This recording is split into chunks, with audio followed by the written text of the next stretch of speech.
It says the fourth and the last voyage of Christopher Columbus.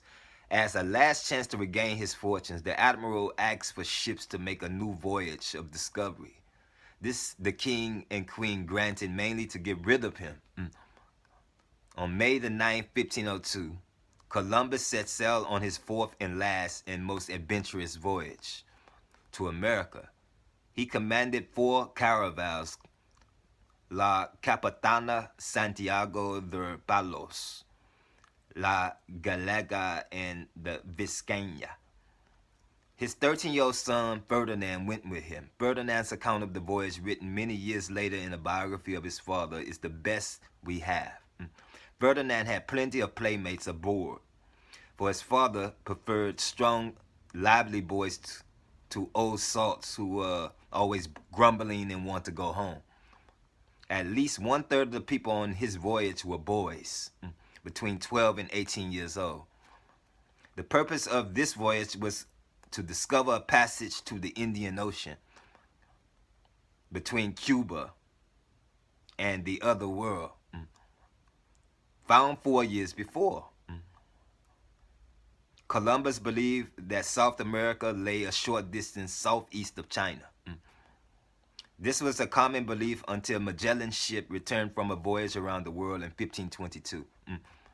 The fleet crossed from the Canaries to Martinique in 21 days and then sailed to Santo Domingo.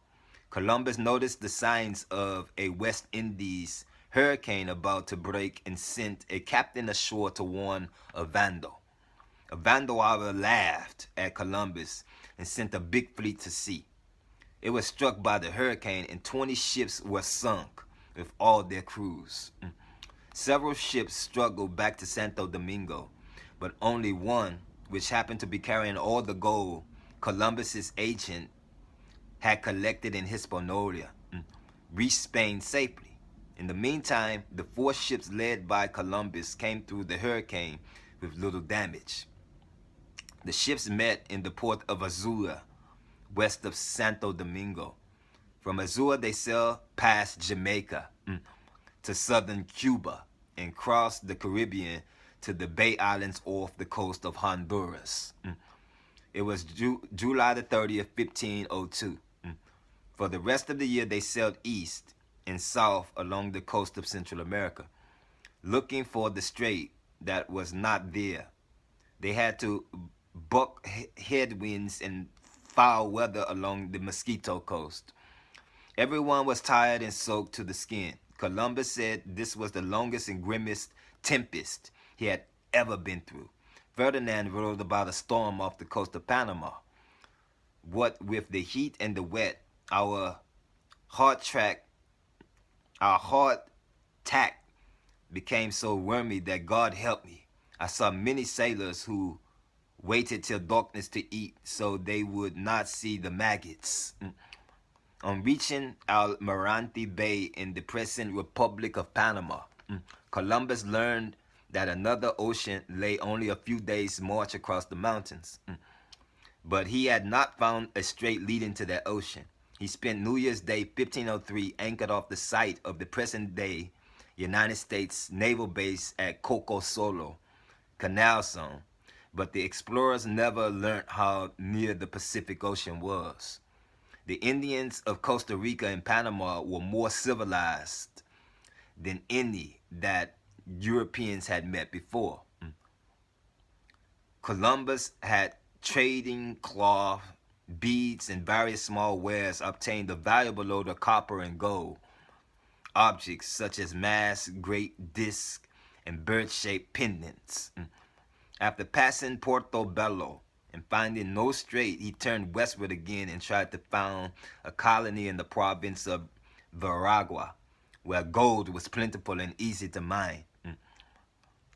The local Guayime Indians were willing to trade but did not want the Spaniards as permanent guests. The local chief El Corbian was friendly at first, but soon he got ugly. Bartholomew Columbus and Diego Mendez captured El Corbian as a hostage. The Indian chief jumped overboard and escaped. Then he led his warriors to attack the village that the Spaniards were building beside the Belen River.